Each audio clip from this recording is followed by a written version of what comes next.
Phuoc, Tui Province, South Vietnam, April 14, 1967. The Viet Cong supply column never knew they were being watched. 23 men moved along the trail in loose formation, carrying rice bags and ammunition boxes. They were relaxed, talking quietly, weapons slung over shoulders. This was their territory, deep in the controlled zone. The nearest American base was 15 kilometers away, and the Americans always announced themselves with helicopters hours before they arrived. What they didn't know was that 4 men had been lying motionless in the jungle just 30 meters away for the past 11 hours.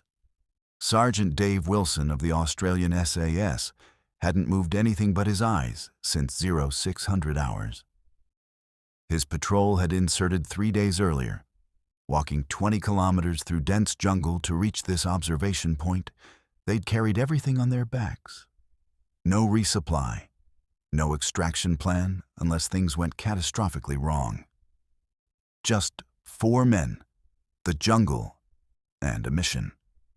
Find out where the VC were moving supplies. Wilson's hand moved in slow motion, centimeters per minute, until his fingers reached the radio handset. 2 clicks. Contact. Then nothing. The VC column passed within spitting distance. Wilson could hear their conversation, see the weariness in their faces. His finger never touched his trigger. The patrol would remain in position for another 4 days, documenting 3 more supply runs, mapping the route completely, identifying a major cache site. When the strike came, it wouldn't be Wilson's patrol that executed it. It would be precision artillery, called in at 0300 hours when the VC were sleeping. 47 enemy casualties, 3 tons of supplies destroyed, an entire logistics network collapsed, and the Viet Cong never knew the Australians had been there at all. This wasn't warfare as the Americans fought it. This was something else entirely. The art of winning without fighting. The mastery of invisible dominance. This is the story of how a handful of Australian soldiers turned the jungle into a weapon, transformed patience into lethality, and defeated an enemy not by shooting them, but by becoming ghosts they could never find. When the first American advisors arrived in Vietnam, they brought doctrine forged in World War II and Korea. Find the enemy, fix them in place, destroy them with overwhelming firepower. General Thomas Harrington's search and destroy strategy was elegant. Use helicopter mobility to insert large forces, make contact, then annihilate the enemy with superior firepower and technology. American operations looked impressive. Companies of 100 to 200 men would helicopter into landing zones at dawn, sweep through grid squares, then extract before nightfall. Artillery was always on call. Air support could arrive within minutes. Body counts measured success. But there was a problem. The Viet Cong controlled when and where they fought. They could hear American helicopters from kilometers away. They knew patrol patterns. They attacked when they had advantage, melted away when they didn't. The Australians arrived with a different philosophy entirely. Major Ian Teague of the Australian SAS put it simply, "We don't look for the enemy. We study him. We don't announce our presence. We erase it. We don't win by killing the most soldiers. We win by controlling the space they need to operate." This wasn't theory. This was doctrine written in blood, over 12 years of fighting communist insurgents in Malaya. The philosophical divide was fundamental. American approach. Move toward the enemy. Seek contact. Destroy with firepower. Australian approach. Move ahead of the enemy. Avoid premature contact. Destroy through knowledge. An American company operation might involve 150 soldiers, 8 helicopters, artillery preparation, and extensive logistics. It would sweep an area for one day, make sporadic contact, and return to base. An Australian SAS patrol would insert 4 men who would remain in the same area for 2 weeks, living off what they carried, moving less than a kilometer per day, observing constantly, engaging never unless compromised. Lieutenant Colonel Michael Patterson explained the logic. Body count means nothing if the enemy controls when he fights. We weren't trying to kill every VC. We were trying to make the jungle too dangerous for them to operate in. This required patience that seemed almost inhuman. Australian patrols would observe enemy camps for days without attacking. They would watch supply convoys pass, document everything, and let them go. The Americans thought they were being timid. The Australians thought they were being smart. Australian SAS selection was brutal, with a failure rate exceeding 90%. Those who passed weren't necessarily the strongest or fastest. They were the ones who could think independently, maintain discipline under extreme stress, and operate for weeks with no supervision. They learned to navigate without compasses by reading the jungle itself. Moss growth, tree lean, water flow. They learned to move through dense vegetation without leaving traces, no broken branches, no disturbed undergrowth, no footprints that trackers could follow. Noise discipline bordered on obsessive. Every piece of equipment was taped or wrapped. Magazines were loaded carefully to avoid rattling. Canteens were half filled to prevent sloshing. Even personal functions were controlled to avoid detectable odor or revealing patrol routes. But the most difficult skill was psychological, learning to do nothing. Corporal Keith Payne described the mindset. We learned to think like prey animals, always watching, always listening, never revealing ourselves. We learned to be invisible. The equipment philosophy reflected this. American troops carried 70 to 100 pounds, resupplied regularly by helicopter. Australian SAS patrols carried 40 pounds maximum, every item essential and chosen for minimal weight and noise. American patrols might number 30 to 40 men. Australian patrols ran 4 to 6 men, small enough to hide, large enough to provide security, trained to break contact and evade rather than stand and fight.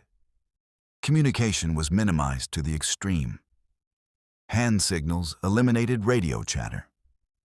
Radio transmissions were compressed to 30 seconds or less, too brief for enemy direction-finding equipment to locate them. Instead of landing directly at objectives, Australian helicopters used cloverleaf insertions, touching down at multiple locations with only one actually deploying troops. Enemy observers couldn't know which landing zone contained soldiers.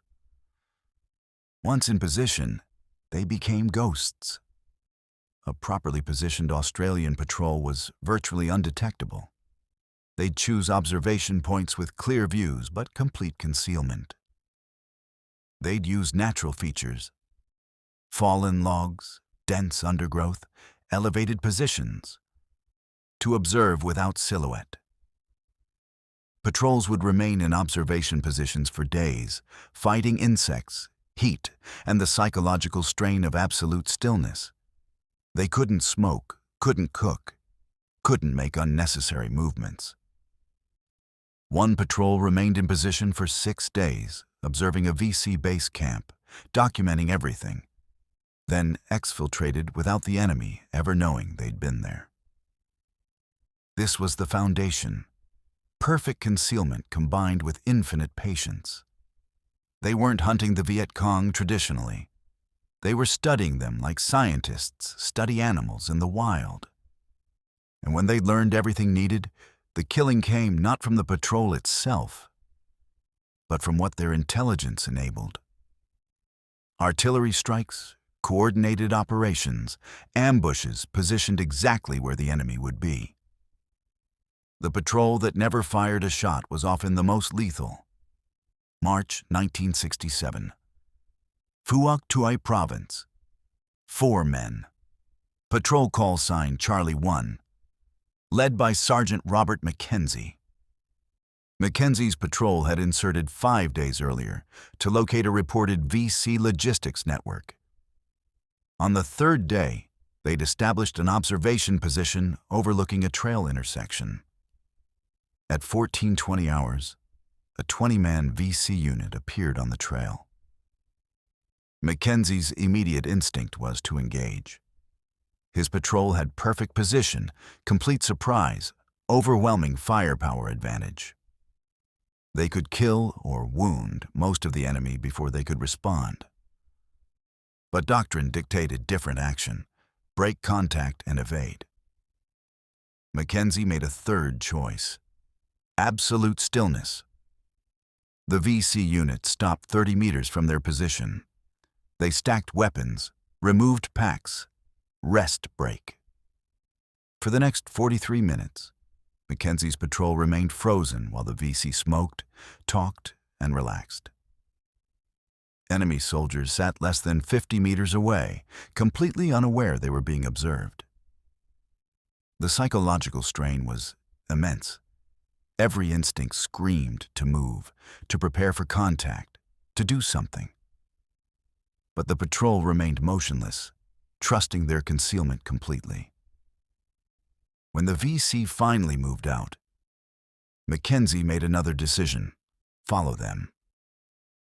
For the next 2 kilometers, Mackenzie's patrol tracked the VC unit. Not behind them, that would be obvious, but parallel to their route, using terrain to mask movement, stopping frequently to listen. The VC led them directly to their base camp. This was a company-sized installation with bunkers, weapons caches, supply stores, and over 100 personnel. Mackenzie spent the next 6 hours observing, documenting, counting, mapping. That night, he called in the intelligence: grid coordinates, detailed layout, defensive positions. The next morning, Australian artillery and American airstrikes obliterated the position. 67 confirmed casualties, massive weapons losses, complete destruction of a company headquarters. And the Viet Cong never knew how they'd been found. No one had seen Mackenzie's patrol insert. No one had detected them during observation. No one had spotted them during the follow. No one knew they'd been there until the shells started falling. This operation became legendary because it demonstrated perfect execution of doctrine. Observe without being seen, learn without engaging, strike through knowledge. June 1967. Lieutenant John White's patrol received intelligence about a VC training facility in the Nui Thi Vai Hills. For 5 days, White's 4-man patrol did something that seemed impossible. They tracked a VC unit through the jungle like hunters tracking animals. Not following trails. Actually tracking by reading signs. Bent grass indicated passage within hours. Disturbed leaves showed direction. Broken spider webs indicated recent passage. Mud on vegetation revealed height and equipment. Even displaced stones provided information. White's patrol moved at a crawl, sometimes covering less than 500 meters per day. Gradually, a pattern emerged. The VC unit was moving between 3 locations on a regular schedule. White documented everything: times of guard changes, routes used, sentry locations, daily routines. The intelligence enabled devastating precision. On June 8th, Australian forces coordinated an ambush. They knew exactly where the VC would be, exactly when, exactly how they'd be deployed. The ambush killed 17 VC fighters, including 2 senior commanders. Surgically precise, overwhelming, over in minutes. But White did something else that entered the realm of psychological warfare. His patrol left notes at the ambush site, written in Vietnamese. Simple messages. We've been watching you. The survivors found these notes. The implications were terrifying. The Australians had been observing them for days without detection. They knew routines, movements, positions. The jungle itself had been compromised. This psychological dimension became a weapon as effective as any rifle. Captured VC documents from late 1967 showed a disturbing pattern of fear. One directive read, "Unknown enemy forces, possibly Australian specialists, operate in our base areas. They appear and disappear like spirits. They know our movements before we make them. Avoid engagement if possible." The Viet Cong, masters of jungle warfare, were becoming afraid of their own jungle. The cumulative effect was profound. VC units in Australian operational areas began implementing security protocols they didn't use against American forces. They stopped using regular trails. They doubled sentry rotations. They moved camps every 3 days instead of weekly. They instituted buddy systems where no one moved alone. These measures degraded their operational efficiency, which was exactly the point. As Captain Ron Large explained, "We weren't trying to kill every VC. We were trying to make them ineffective. A VC unit that's paranoid and unable to move freely has lost before we fire a shot." The Australians had weaponized fear. By late 1967, the statistical evidence was impossible to ignore. Australian SAS squadrons, with approximately 600 personnel rotating through Vietnam between 1966 and 1971, achieved results that defied conventional military mathematics. Kill ratio. Australian operations averaged 15-1 to 20-1, with some exceeding 40-1. American search and destroy operations averaged 5-1 to 6-1. Casualties from ambush. Australian units reduced ambush casualties by over 70% compared to American units. Intelligence value. Australian patrols generated 4.7 detailed intelligence reports per patrol. American patrols averaged 1.2. Ammunition expenditure. Australians used approximately 8,000 rounds per confirmed enemy casualty. Americans used approximately 50,000 rounds.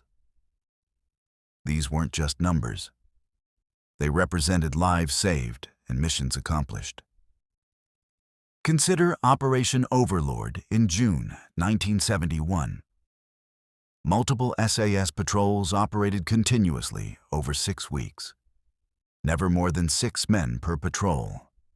They established an intelligence network so comprehensive that VC forces found movement nearly impossible. The results: 140 enemy casualties, 2 major supply caches destroyed, complete suppression of VC activity. Australian casualties: 2 wounded, neither seriously. Kill ratio: 70-1. But perhaps the most telling statistic wasn't about killing, it was about prevention. Phuoc Tui province saw VC incident rates drop 60% between 1965 and 1967. Not because the Australians were killing VC faster than they could recruit, but because the VC found it too dangerous to operate there. When the cost of moving supplies and maintaining presence exceeded the benefit, the VC simply abandoned certain areas. They lost without fighting, Sun Tzu's highest form of victory. A captured VC political officer provided revealing testimony. "We called the Australians Makui, ghosts. We couldn't hear them, couldn't track them, couldn't predict them. Our commanders issued orders to withdraw rather than engage them. Fighting Americans was fighting an army. Fighting Australians was fighting shadows that killed." By 1968, some American commanders were finally paying attention. General Crichton Abrams explicitly praised Australian tactics. The Australians have demonstrated that small unit operations, properly conducted with emphasis on intelligence and tactical discipline, can achieve results that large-scale operations cannot match. American long-range reconnaissance patrol units began training with Australian instructors. Viet integrated Australian methods into cross-border missions. Captain James Williams of the 173rd Airborne Brigade trained with Australian SAS instructors in 1967. They taught us things we'd never learned: how to move without sound, how to observe without being seen. Most importantly, they taught us patience. Units that adopted Australian techniques saw dramatic improvements. The 173rd Airborne Brigade tripled their kill ratios, while casualty rates from ambush dropped 70%. But institutional momentum was powerful. American military culture rewarded decisive action and measurable results. Body counts mattered. A patrol that spent 2 weeks gathering intelligence but never engaging was often considered less successful than a unit that made heavy contact, even if it suffered heavy losses. The Australian approach didn't scale. You could train elite teams in these techniques, but training entire divisions required years, and the military needed results now. The lessons were learned by some units, but never became doctrine for the force as a whole. Perhaps the most valuable perspective came from those who faced these tactics. Nguyen Van Tan, a former VC company commander: "We could tell within 15 minutes whether we were facing regular American units or Australian specialists. Regular Americans moved in straight lines, made noise. The Australians moved like hunters, slowly, watching. Against regular Americans, we could choose when to fight. Against Australians, we had to be extremely careful." Colonel Bui Tin, a senior NVA officer: "The Americans were dangerous because of firepower, but they were predictable. We learned to avoid them. The Australians were different. They lived in the jungle as we did. They moved silently, patiently. Fighting Australians was like fighting ghosts. This fear was Australia's greatest weapon. Not the rifles, not the training, not the kill ratios. The fear that nowhere was safe, that the jungle itself had turned against them." One captured document instructed VC units: "If you see Australian patrols, do not engage. Report position and withdraw. They always have support nearby, and they never lose."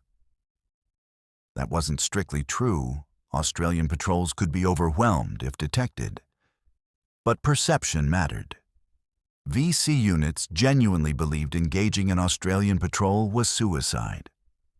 By 1969, certain areas of Phuoc province were effectively VC-free, not because of major battles, but because the VC simply abandoned them.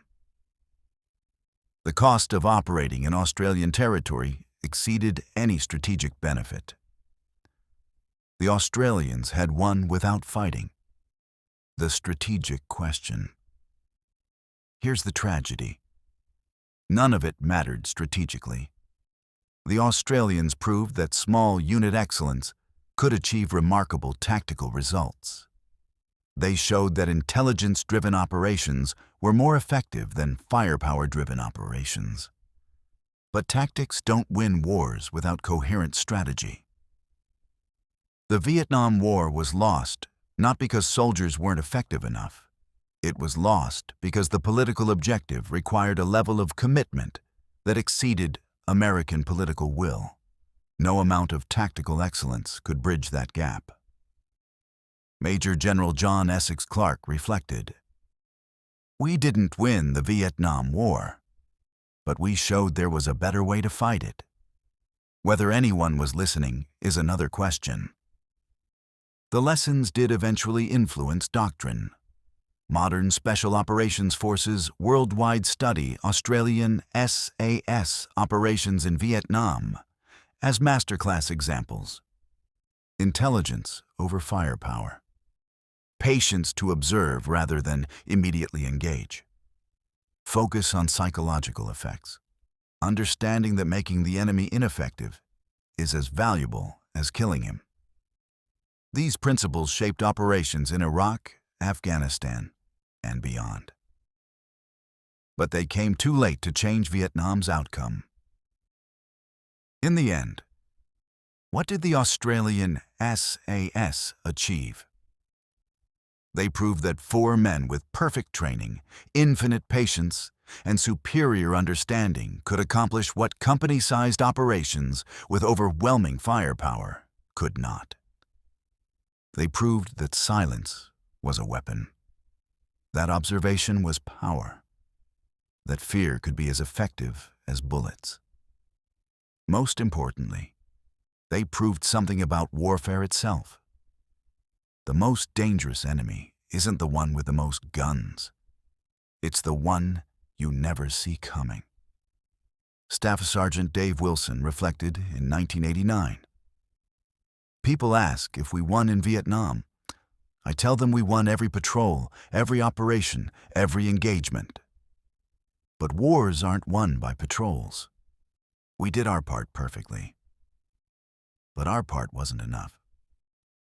The jungle of Phuoc Tuy province is quiet now. The trails are overgrown, the observation positions reclaimed by vegetation. But the lessons remain, written in the quiet understanding of soldiers who learned that sometimes the greatest victory is the one the enemy never knows you achieved.